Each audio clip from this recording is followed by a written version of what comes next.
Il existe des histoires qui ne s'effacent jamais de notre mémoire. Ce n'est pas parce qu'elles font le plus de bruit, ni qu'elles attirent tout le regard, mais parce qu'elles laissent un murmure indélébile dans le cœur de ceux qui les écoutent. L'histoire des dernières 24 heures de la vie de Freddie Mercury appartient à cette catégorie.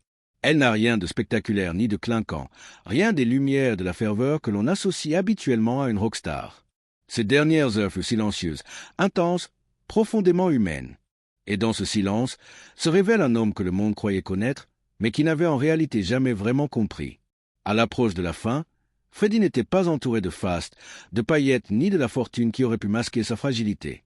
Il était entouré par l'amour, l'affection sincère et surtout par une présence constante et discrète, celle de Jim Hutton. Certains ont murmuré que Jim connaissait un secret, un dernier souhait de Freddie que jamais il ne révéla au monde. Peut-être l'a-t-il emporté avec lui, ou peut-être que ce secret reste caché, à la vue de tous mais invisible pour ceux qui ne savent pas regarder. Cette histoire que vous vous apprêtez à découvrir n'est pas celle que l'on raconte dans les magazines ou dans les biographies officielles. Elle est intime, émotive, parfois douloureuse, mais surtout incroyablement humaine. Une fois que vous l'aurez entendue, elle pourrait bien rester avec vous pour toujours. Avant de commencer ce récit, prenez un instant pour aimer cette vidéo et vous abonner à la chaîne. Vous y trouverez d'autres histoires méconnues, cachées derrière les légendes et les projecteurs. Freddie Mercury, lorsque l'on évoque son nom, évoque immédiatement une voix unique, puissante, théâtrale, qui n'a jamais connu d'égal. Mais il ne s'agissait pas seulement d'une voix. C'était un phénomène, une incarnation de l'art sur scène. Ses costumes extravagants, ses capes, sa couronne, ses combinaisons moulantes, tout cela créait une image de conquérant, presque mythique. Mais sous cette flamboyance se cachait un homme privé extrêmement discret. Peu de gens savaient ce qui se déroulait dans sa vie personnelle, surtout durant ces dernières années. La dernière apparition de Freddie avec Queen eut lieu en 1990 lors des Brit Awards. Il n'y chanta pas, mais il monta sur scène pour recevoir un prix avec ses camarades. Et même ce soir-là, ceux qui le virent remarquèrent quelque chose. Sa silhouette était plus mince, son visage plus fragile, comme si la célébrité n'avait jamais été suffisante pour masquer une fragilité plus profonde. Après cela, Freddie se retira progressivement, passant la majorité de son temps à Garden Lodge, sa demeure de Kensington, un refuge protégé où seuls quelques proches pouvaient pénétrer. Parmi eux se trouvait Peter Friston, son fidèle assistant, Jim Hutton, son compagnon, et Mary Austin, amie et ancienne compagne. Au-delà de ce cercle intime, peu de personnes savaient à quel point sa santé se détériorait. Même les membres du groupe, Brian May, Roger Taylor et John Deacon, avaient conscience que quelque chose n'allait pas. Mais Freddie n'en parlait jamais directement, et un accord tacite régissait la communication. Il gardait ses souffrances pour lui, et les autres respectaient son silence. Cependant, la presse spéculait avec acharnement. Dès 1986, des tabloïds comme The Sun publiaient des articles sur sa santé, insinuant qu'il avait été testé pour le VIH. Malgré tout, Freddie continuait à travailler, enregistrant et produisant de la musique, apparaissant dans des clips, mais ceux qui observaient attentivement percevaient un changement subtil mais profond. Puis, le 23 novembre 1991, tout changea. Allongé sur son lit, conscient que la fin approchait, Freddie décida de briser le silence. Par l'intermédiaire de son attaché de presse, Roxy Mead, il publia une déclaration d'une sincérité et d'un courage immense. Il confirma être séropositif et atteint du sida. Il expliqua avoir voulu préserver la vie privée de ceux qui l'entouraient, mais que le moment était venu pour le monde de connaître la vérité. C'était un ultime acte de contrôle sur son récit, une manière de définir sa propre histoire face à la stigmatisation et aux préjugés de l'époque. 24 heures plus tard, le 24 novembre, Freddie Mercury s'éteignit à Garden Lodge, laissant derrière lui un vide immense et un héritage qui transcenderait la musique.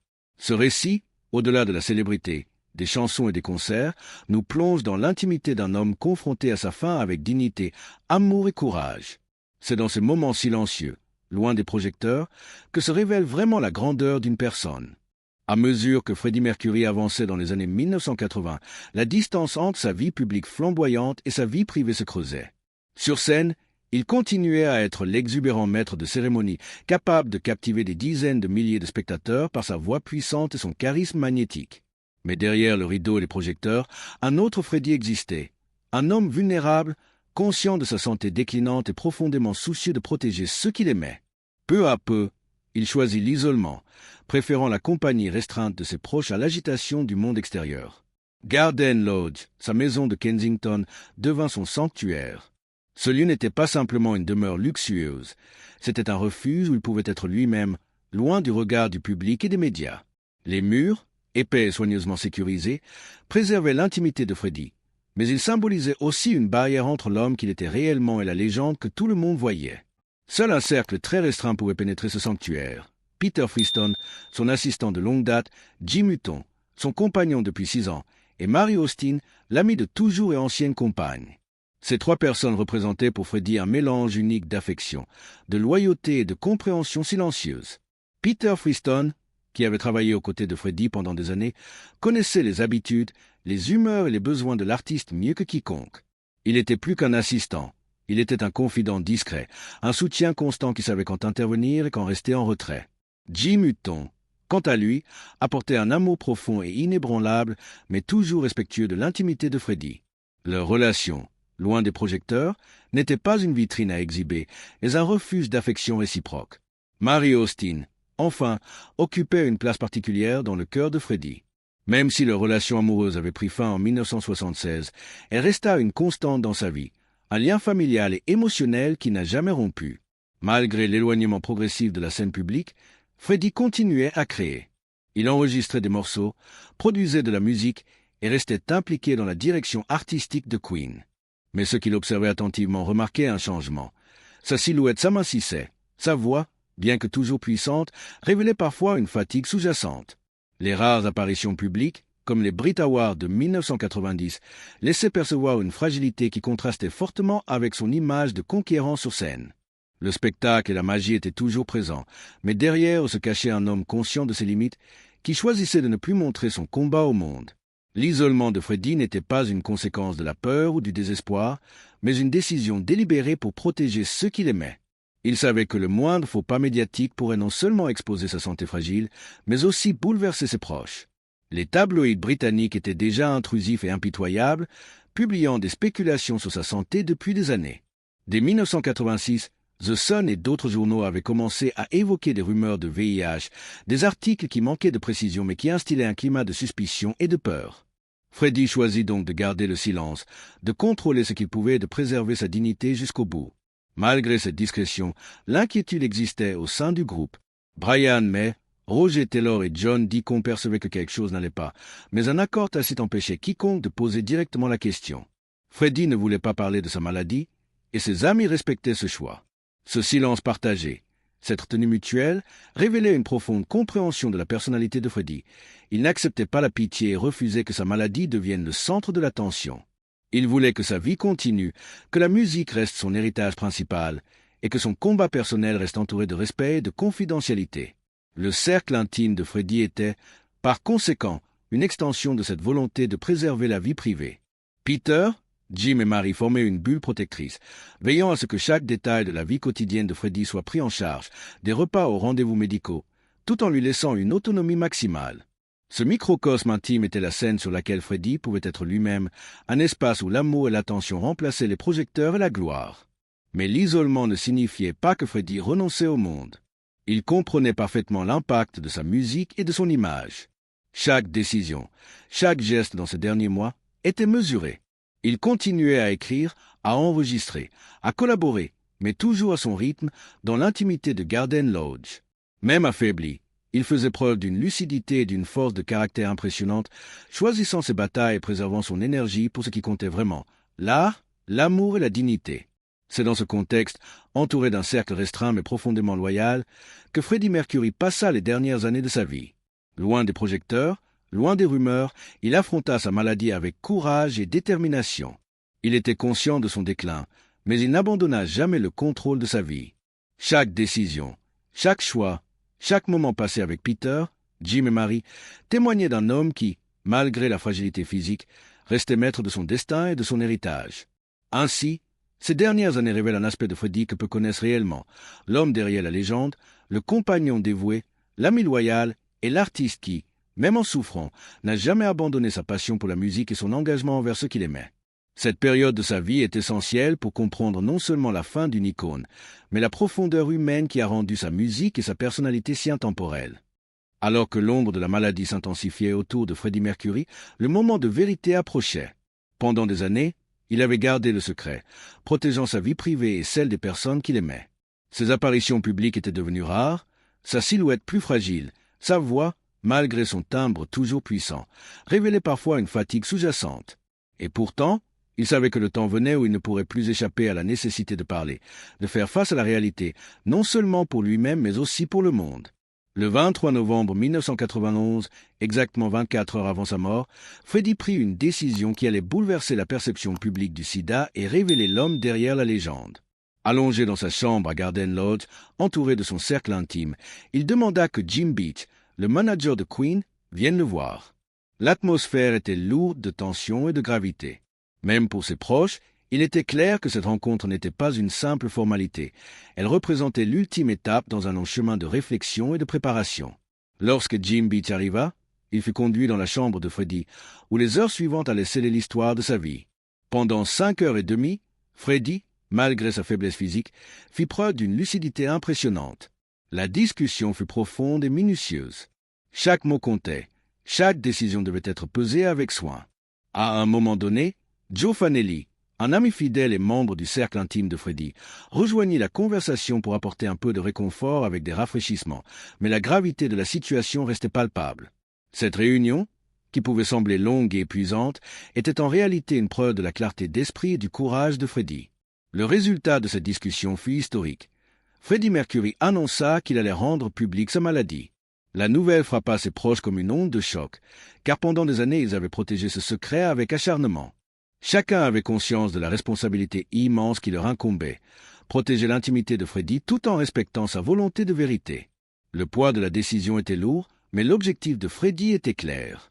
Il voulait que sa révélation serve à sensibiliser le monde, à transformer sa souffrance personnelle en un message puissant contre la stigmatisation et pour la compassion. La déclaration officielle fut publiée par l'intermédiaire de son attaché de presse, Roxy Med. Freddy confirma qu'il avait été testé séropositif et qu'il souffrait du sida. Dans ce communiqué, il expliquait avoir choisi de garder cette information privée pour protéger ses proches, mais qu'il était temps pour ses amis et ses fans dans le monde entier de connaître la vérité. Ce fut un acte de courage extraordinaire, car à cette époque, le sida n'était pas seulement une maladie mortelle, mais aussi un sujet entouré de peur, de préjugés et de tabous. Freddy reprit le contrôle de son récit, refusant de laisser les tabloïds décider de sa narration. Pour la première fois, il parlait directement au monde, avec honnêteté et dignité. Cette décision eut un impact profond sur ses proches. Peter Freestone, son assistant personnel, se souvenait de l'instant avec une émotion mêlée de respect et d'incrédulité. Toute la dynamique du cercle intime changea après cette annonce. Pendant des années, ils avaient partagé le secret de Freddy, assumant le rôle de protecteur silencieux. Maintenant, ils devaient accepter que leur ami et mentor choisissent de rendre cette vérité publique, malgré les risques et la pression médiatique. L'acceptation de cette décision fut un mélange de soulagement et de peur. Soulageant de voir Freddy reprendre le contrôle de son destin. Peur des conséquences pour lui et pour ceux qui l'entouraient. La manière dont Freddy géra cette révélation témoigne de son génie non seulement artistique, mais aussi humain. Il choisit soigneusement le moment et la forme de l'annonce. Publiée un vendredi soir, la déclaration visait à éviter le sensationnalisme des tabloïds en semaine et espérait que les journaux du week-end traiteraient la nouvelle avec davantage de respect. Chaque détail fut pensé pour minimiser les dommages et maximiser l'impact positif. Il ne s'agissait pas d'une décision impulsive, mais d'un acte réfléchi, stratégique et profondément humain. Cette annonce eut également un effet thérapeutique sur Freddy lui-même. Selon Peter Freestone, la nuit qui suivit fut l'une des plus paisibles qu'il ait passées depuis longtemps. Le poids du secret avait été levé, et avec lui, une partie de la peur et de l'angoisse qui l'accompagnaient depuis des années. La décision de parler permit à Freddy de se réapproprier son image, sa dignité et son humanité, même dans ses derniers instants. Il avait transformé une vulnérabilité personnelle en un geste de courage qui allait résonner bien au-delà de sa propre vie. Cette révélation marque également un tournant dans l'histoire du sida. La maladie, qui était souvent perçue de manière abstraite ou stigmatisante, devint soudainement humaine et tangible. Des millions de personnes à travers le monde prirent conscience que le sida pouvait toucher n'importe qui, même une icône adulée.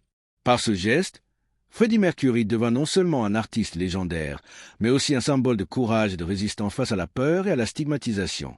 Enfin, la révélation de sa maladie renforça l'importance du cercle intime autour de lui.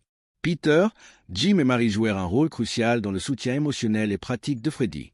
Leur présence constante, silencieuse mais indispensable, permit à l'artiste de vivre ses derniers jours avec dignité et paix intérieure. Ils incarnèrent l'amour et la loyauté, devenant les témoins et gardiens de l'histoire la plus intime et la plus humaine de Freddie Mercury. Ainsi, ce moment de vérité ne fut pas seulement une annonce publique. Ce fut un acte de maîtrise de soi, de courage et d'amour. Freddie Mercury avait choisi de faire face à la fin avec une clarté exceptionnelle, protégeant son héritage et ceux qui l'entouraient, tout en transformant sa douleur personnelle en un message universel d'humanité. La décision de révéler sa maladie marqua le début du dernier chapitre de sa vie, celui où la légende et l'homme se rejoignent dans un acte de vérité et de dignité. Après avoir révélé sa maladie au monde, Freddie Mercury entra dans la phase finale de sa vie avec une lucidité rare et une dignité impressionnante. Garden Lodge, sa maison à Kensington, devint le théâtre de ses derniers instants, un lieu à la fois intime et sécurisé, loin des projecteurs, mais rempli de ceux qui l'aimaient profondément. Là, chaque détail de son quotidien reflétait à la fois sa vulnérabilité et son contrôle sur ce qui restait de son existence. Freddie passait la majeure partie de ses journées au lit. Le temps semblait ralentir autour de lui, chaque minute étant une mesure précieuse de sa force déclinante. La maladie l'avait affaibli physiquement, mais elle n'avait pas entamé son esprit ni sa sensibilité. Il continuait à suivre l'actualité, à écouter de la musique et parfois à enregistrer mentalement des idées pour des projets futurs, même s'il savait qu'il n'en réaliserait plus la majorité. Chaque geste était calculé pour conserver un semblant de normalité dans un monde qui s'effondrait progressivement autour de lui. À ses côtés, Jim Hutton, son compagnon depuis 1985, incarnait le pilier invisible de sa vie. Jim n'était pas seulement un partenaire romantique, il était également un gardien, une présence constante et silencieuse qui veillait sur Freddie avec un dévouement sans faille. Leur relation, discrète et privée, était fondée sur l'amour et le respect mutuel, loin du jugement du public. Ils partageaient une vie construite sur la confiance, ponctuée de petits gestes de tendresse et de moments ordinaires qui, dans le contexte de la maladie, prenaient une dimension exceptionnelle. Mary Austin, amie de longue date et ancienne compagne de Freddie, faisait également partie de ce cercle intime. Bien que leur relation amoureuse ait pris fin en 1976, leur lien était resté indéfectible. Mary était devenue un pilier de soutien, présente sans être envahissante, apportant un équilibre émotionnel et une continuité dans la vie de Freddie. Ensemble, Jim et Mary formaient un duo complémentaire, assurant que Freddie puisse vivre ses derniers jours dans un environnement sûr, chaleureux et empreint d'amour. Dans les semaines précédant sa mort, Freddie et Jim firent même un dernier voyage ensemble en Suisse.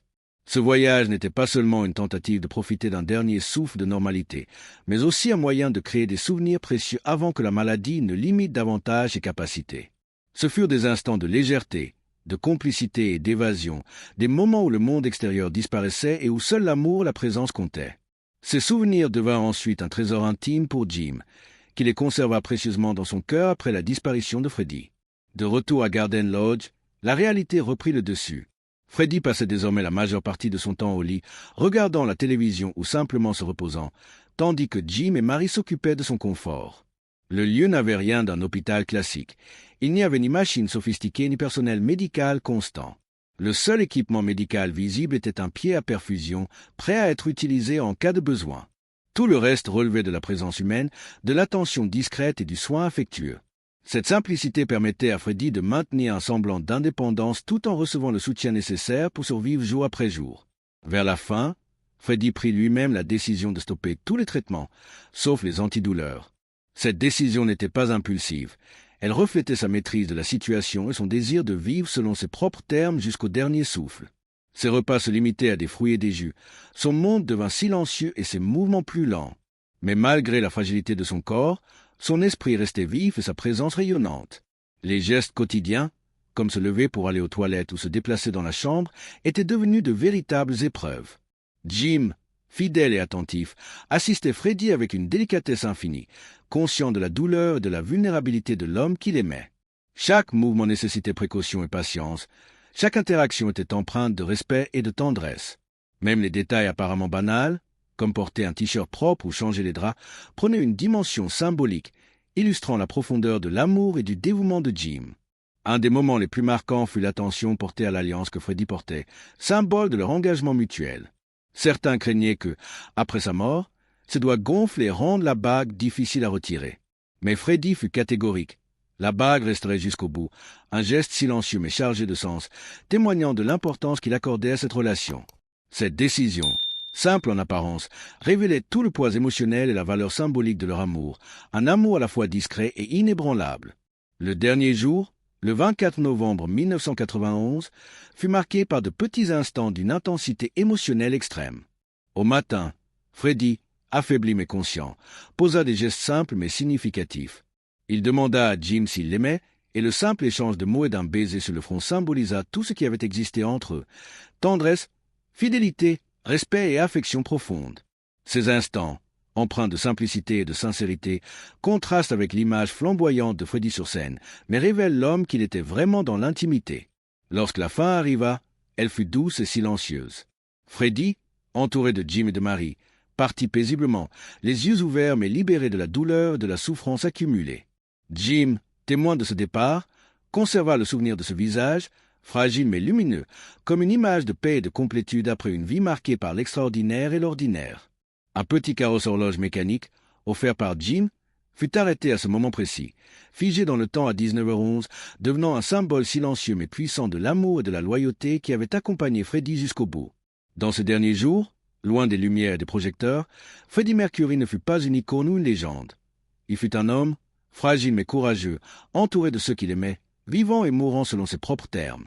À travers les yeux de Jim Hutton et Mary Austin, nous découvrons non seulement la fin de sa vie, mais aussi la profondeur de ses relations, la sincérité de ses émotions et l'importance de l'intimité face à la célébrité et à la maladie.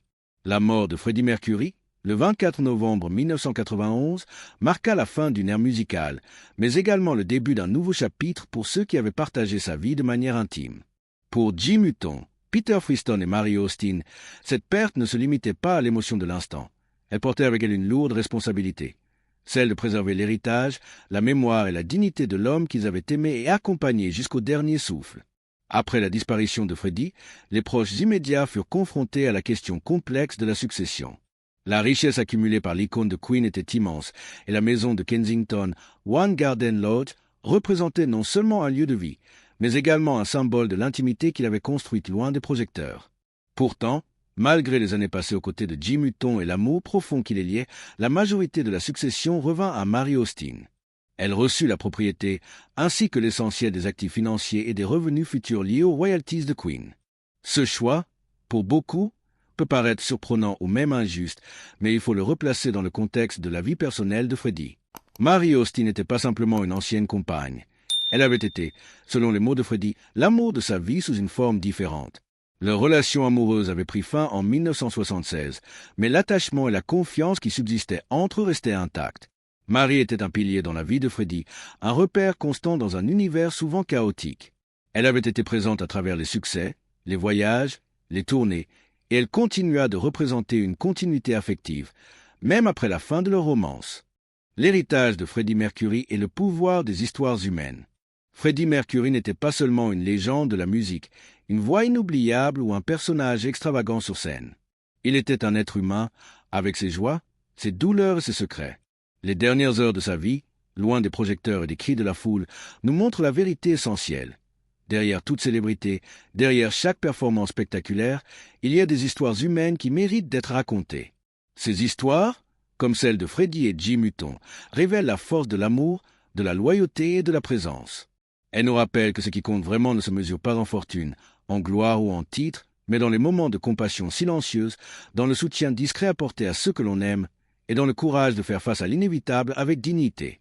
Jim, Peter et Mary ont été les gardiens de cette intimité, préservant Freddie non seulement de la maladie, mais aussi de l'agitation et du jugement du monde. Leur fidélité et leur dévouement transforment l'histoire de Freddie Mercury en un témoignage universel, celui de l'humanité derrière la légende. En partageant cette histoire, nous voulons vous rappeler que chaque vie, même lorsqu'elle semble être connue de tous, cache des instants privés qui définissent réellement qui nous sommes. Les héros et les icônes que nous admirons ne sont pas seulement les exploits que nous voyons, mais aussi les gestes d'amour et de courage qui se passent loin des caméras et des lumières. Freddie Mercury a quitté ce monde il y a plus de 30 ans, mais à travers sa musique, ses choix et les récits de ceux qui l'ont aimé, il continue de vivre, non pas comme un mythe inaccessible, mais comme un homme que nous pouvons comprendre, admirer et chérir. Si cette histoire vous a touché, rappelez-vous, il existe des trésors d'humanité partout autour de nous, souvent cachés derrière des apparences flamboyantes ou des vies publiques impressionnantes. Cherchez-les, écoutez-les et partagez-les. Car ce sont ces histoires qui restent avec nous, qui nous inspirent et qui nous rappellent que l'amour et la compassion sont ce qui transcendent le temps et les générations. Si vous avez apprécié cette plongée dans l'intimité de Freddie Mercury et de ceux qui l'ont accompagné, n'hésitez pas à aimer la vidéo, à vous abonner à la chaîne et à activer la cloche pour découvrir d'autres histoires méconnues derrière les légendes que nous admirons tous. Chaque vidéo est une fenêtre sur la vie cachée des icônes, un rappel que derrière chaque nom célèbre se cache un cœur humain, avec ses espoirs, ses peines et ses secrets. Merci d'avoir regardé, et souvenez-vous, parfois, ce sont les histoires les plus silencieuses, les plus intimes, qui résonnent le plus longtemps dans nos vies. Freddie Mercury nous l'a montré. À nous maintenant de garder ces souvenirs vivants et de continuer à célébrer l'humanité qui se cache derrière la légende.